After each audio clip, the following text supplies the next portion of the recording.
Hello everyone, welcome to our session 8, an interesting session. We'll see how to animate charts in matplotlib. So matplotlib has a special package which is called as a special module, which is an animation module, out of which we would require two important functions. The first function is your func animation and the second is pillow writer. Pillow writer is when we want to save our animation as a GIF file, and the func animation will be the most important function which we will be using to animate any plot in matplotlib. Now, since it would be interactive, we would need to mention this magic command matplotlib notebook. Okay, because this chart would be an interactive chart. So we'll import our libraries numpy, matplotlib. From this matplotlib animation package, we'll need these two functions, func animation and pillow writer.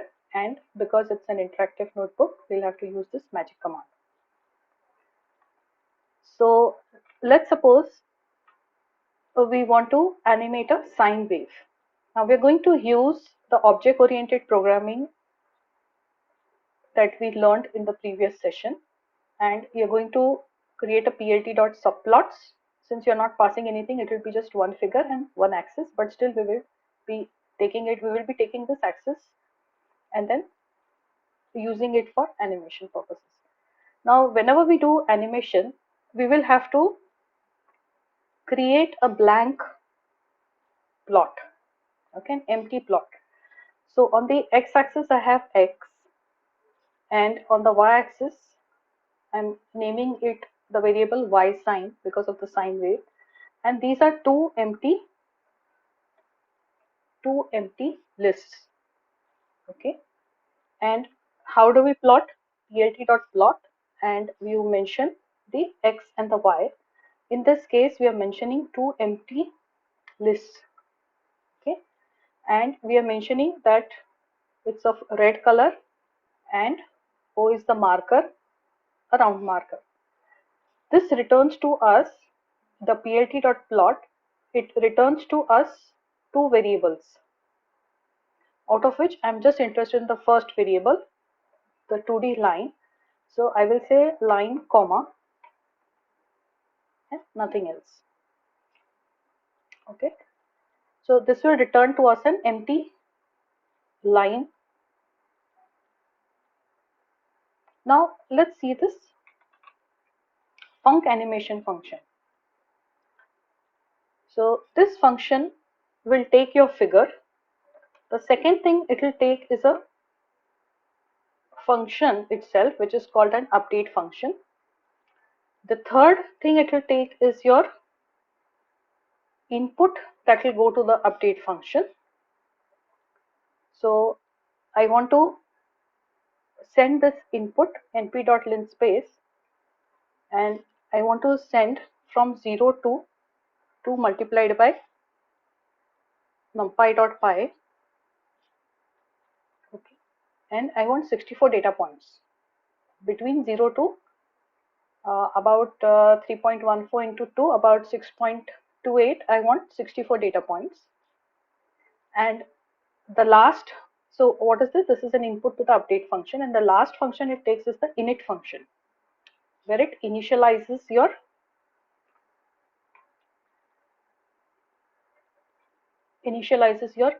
graph. And you can save this in a variable. I'm calling it Annie.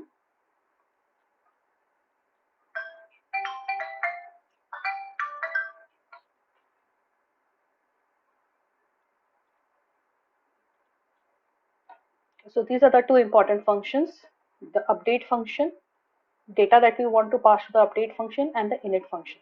So let's define these two functions. Init is optional. If you want to initialize your function and set certain limits to your x and the y axis, you can do that. So we will take the axis dot set x limit, and on the x axis we are taking limit from 0 to 2 into np.py. pi.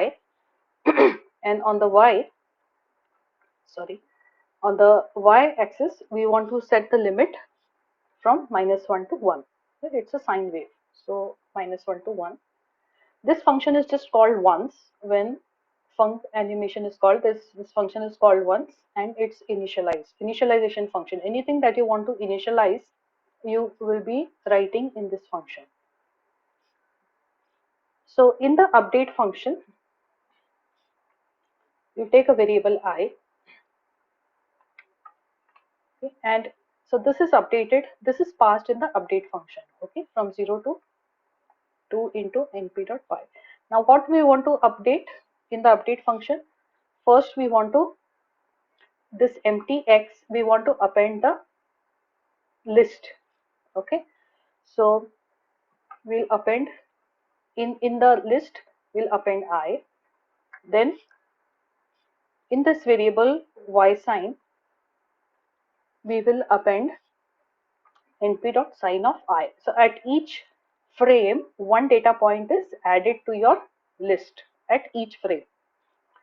And this data now we want to set to this line variable. Okay, this line variable is a line 2D variable. So you want to set this data. What is the data? We want to pass x and y sign. Okay, this is what you want to append. Yeah, and that's it. And then we'll do plt.show. So we should get an interactive graph, and we should see if there is no mistake in the code, then we should see our animation. So let's see.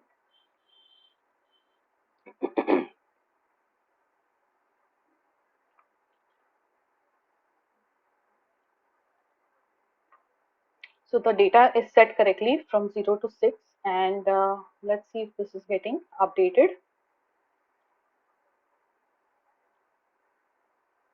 This is from -1 to 1, and we should actually have seen the sine wave.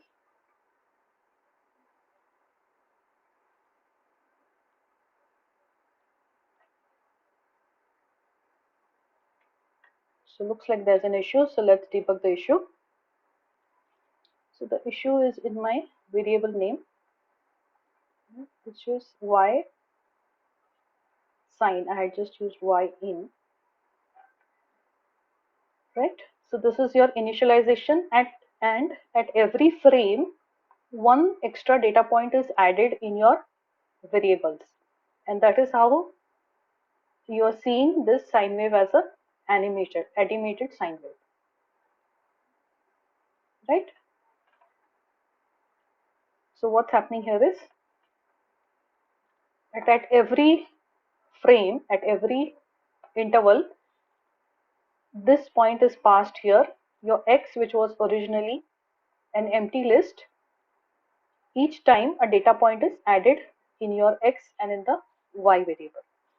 Let's suppose I create another line, line 2, in which I give a mauve color and a star as a marker, and to this line I want to, on the same graph, I also want the variable, I also want to see the cosine wave. I'll get this as an empty value. So what we need to change here, init will not change because init is initialization. You may want to set the titles, etc., that you can do in the init, and you may want to set the x label, y label, that you can do here. So the change that would happen in your data points is that you would append here np.cos of I, and you would set your line 2 with this variable. Like this, you can have as many as lines that you want to. So these are the changes. No change here because you are calling the figure, which is exactly same, the update function. You're passing this data point to the update function, and you're calling the init function here. There's no change in the func animation. Now when I run this, I should see 2 lines which are animated. right? The sine and the cos.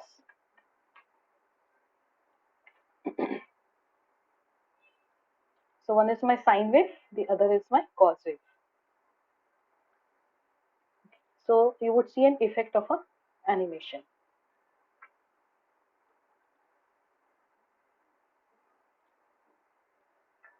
Suppose you do not want to see the notebook, you can use matplotlib qt. For that you will have to restart your kernel and clear the output, or just restart the kernel, and then you use the qt library.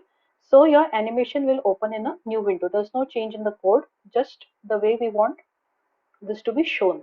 Okay, so this is a much a better interface to look at your animation. Okay, now let's suppose we want to save this as a GIF file. Okay, that you can use using the pillow writer function. So the output of this func animation that we will write in the pillow writer function. So we'll initialize the pillow writer, and it takes your number of frames per second. Okay, so you can say that your FPS, number of frames per second, is 25. If you want per second frames to be lesser or more, that you can change here, and I'm putting it in the variable called write, and I want to take this variable and I want to save it in a GIF file. You can give the path. Since I'm not giving the path, it will save in the current directory. You give the file name and you mention what is your writer. Okay. So this is the variable, and you may want to show or you may not want to show. If you do not want to see it on the screen, you can just save it to the file, or you can see on the screen as well as save on the file. Okay.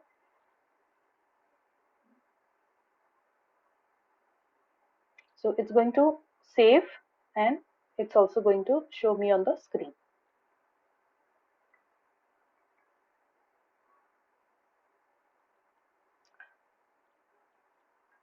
So when you open your GIF file, okay, you're going to see your animated figure, and this rate depends on the frames per second. Since I have made it 25 frames per second, it's quite fast. You can make it fast or slow based on your requirement. Okay, I hope this helps. Now for plt.plot, okay, you are setting your data points like this. Similarly, if you want to animate any other plot like the ScatterPlot, etc., that time you'll have to look at, what are the things that you have, how you would be setting your data points. The only thing that varies is how you set your data points. Okay. Now suppose you want to make your animation interactive, okay, where you are actually having an input that you are giving to the graph, and the graph is changing at that point in time. So there are some widgets which are available in matplotlib. We'll import from this package, widgets package, we'll import a slider, and let's create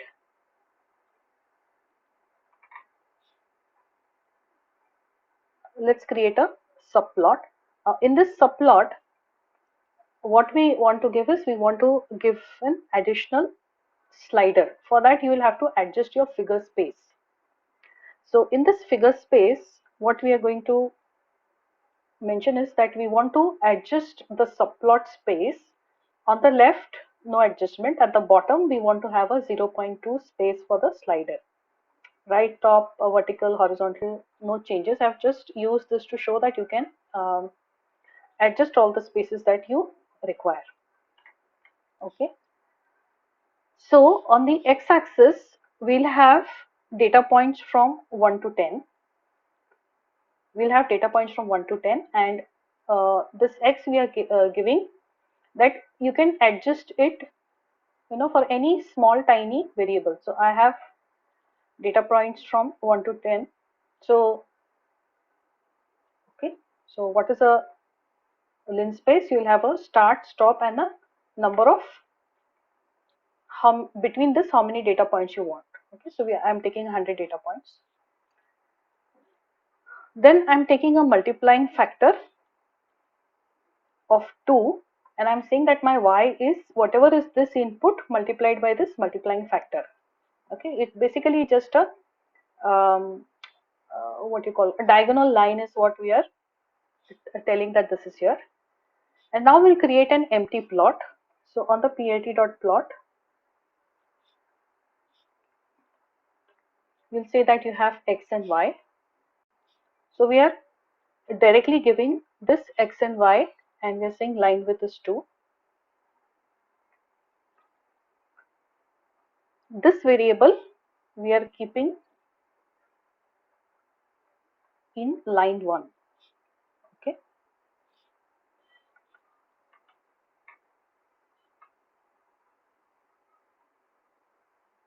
And then you can mention what is your axis. Okay. So your plt dot, so your axis is so this particular thing, it will take 4 data points. So you'll have this 4 data points, and it is your x minimum, x maximum, y minimum, and y maximum. Okay. So on the x you have from 0 to 12, on the y I've taken from 0 to 55. And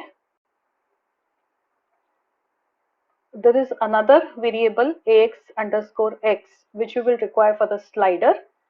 So for the slider, what are these x and the y values? Okay. So now we'll initialize the slider. The slider, we will pass this axis. We'll give it a label.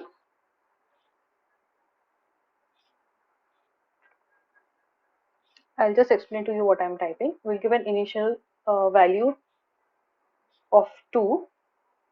Okay, and it will take data from 1 to 5. It will take data from 1 to 5. Okay, this I'm keeping in a variable called s underscore x.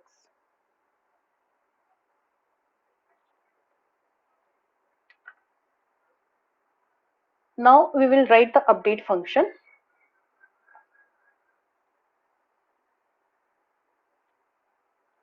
So this update function is required that when you are changing this slider s underscore x dot on changed, you're calling a function called update. So when you change the slider, you're going to call a function called update. And what are we doing in the update function? In the update function, we are passing this value. So we are just passing the value which is there on the slider to this update function, and your multiplying factor is changed to this value. Okay, and now we are setting the data for your line. So initially this will be your line. As soon as you change data, then you can set the data. What is your y data? X into your m factor. And in this figure.canvas.draw idle is what we are calling on the update. So let me show you, and we'll revisit the code.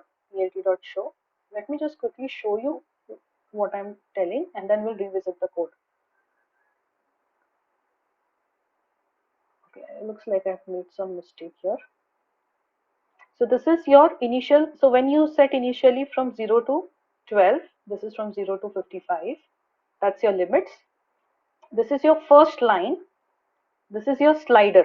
Okay, this we have adjusted the 0.2 so that the slider would show properly.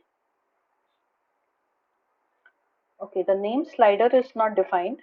I think I have not run this piece, so let me import it, and then now let me run this.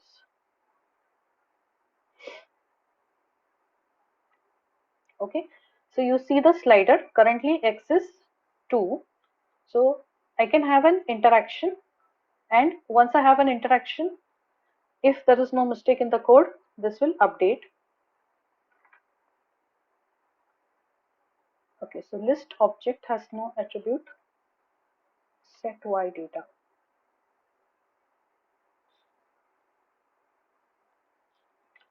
I forgot to give the comma here. This actually returns two values, and you have to unpack it here and here itself. So let's unpack it. And now you see this is your multiplying factor. Okay, this x is your multiplying factor. That is how we have coded it. The data that we are passing, we are using that as a multiplying factor for our y values. Okay, so you can slide here, and you can actually, so what are we doing is a very interesting thing. We are taking interactively, we are taking data from the user, and you are updating your graph. And you can do this for as many data points as you want, and you can do this for n number of plots that you want to take the data from the user. It's very handy. So in this particular widgets package, when you see import, there are many such widgets that are available. Slider is one. There is buttons you can do. You can take circles, right? So if you want to give option to the user, you can take circles, you can take buttons, ellipse, and many such things are there. You can have a span selector, just selecting from and to. You can take a text box as an input. Okay, radio buttons are there. So a lot of widgets are available, and you can, depending on what kind of um, interactive plot you want to create, you can use these widgets. I will show you one more example of the widget where I have two widgets. I have this code ready. I'll not type it. I'll just show you this code, and I'll explain to you this code, what is happening here. So what do we have is a plt.subplots, and we're adjusting again just for the bottom, because I'm keeping my sliders at the bottom. You can keep wherever you want. And I have two variables, t and b. This is my data points. So from 0 to np.py, 100 data points, from 1 to 10, 100 data points. And my first thing is the sign, np.sign. Okay, and I'm passing this, that multiplied by the frequency. Okay, so sine wave which has different frequencies between 0 to the pi value 3.14, that is raised to 2.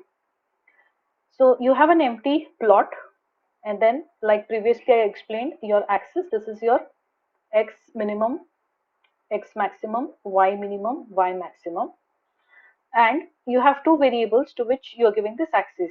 Now these axes, if you see, they are very small, x minimum, y minimum, x max, y max. This is your sliders.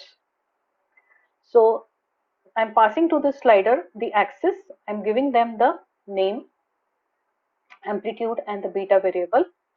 I'm giving them, I'm passing the data points from where to where it should be, the minimum and the maximum of the slider, and what is the initial value that you want to set it to. Okay, that you can do for both these variables. In the update function, you are taking the slider values, and you're assigning them to this variables, and this variables you're using to set your y data. Okay, so you're calling the update function on the change of slider value. So on the change of the first one also, I'm calling the same update function. On the change of second as well, I'm calling the same update function.